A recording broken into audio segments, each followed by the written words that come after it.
Kahit sobrang sipag natin, pero kung hindi tayo marunong mag-handle ng emotions natin, babagsak tayo. At yun po yung gusto ng kaaway sa atin. Nabubulag tayo sa gawa ng kaaway. So akala natin tayo yung tama kasi tayo yung nasaktan, tayo yung biktima dito. Diba? So ako yung pakinggan nyo. Pero hindi natin alam na tayo pala ay nasa control na ng kaaway.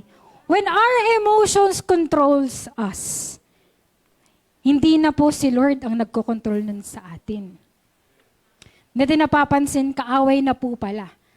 May gets niyo po yun? Di ba napapansin, yung kaaway na pala yung naririnig natin, yung kaaway na yung nasusunod natin, kaya anong nangyayari? Namamali tayo napapalayo tayo sa direksyon ng Diyos. So nawawala na tayo sa will ni Lord. Ano pa, sabi dyan, nagiging impulsive, reactive, at self-centered tayo. Tayo na lang yung nakikita natin. Yung sitwasyon na lang natin yung nakikita natin. Hindi na natin nakikita yung plano ni Lord. Intindihan niyo po, ang laki pala ng pwedeng mangyari pag tayo ay napapangunahan ng emotions, no? Akala natin parang normal lang siya.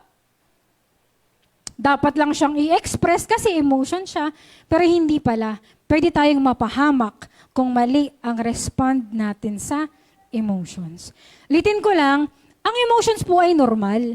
Dahil tayo ay tao. And bilang tao, we have a heart. Okay po? May puso tayo at yung puso na yan ay nakakaramdam. Yes, nasasaktan, sumasaya, nalulungkot, napipighati, nagtatampo.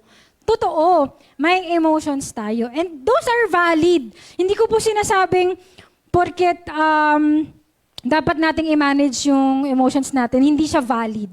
Valid po yan. Pero nagkakamali lang yan, depende sa respond natin. Depende sa kung paano tayo magre-react pag naranasan natin. Depende kung paano natin siya minamanage. Pwede kasing lumapit tayo kay Lord lalo. At yung worst, pwede tayong malayo sa Kanya. Dahil sa ating emotion, sa ating puso.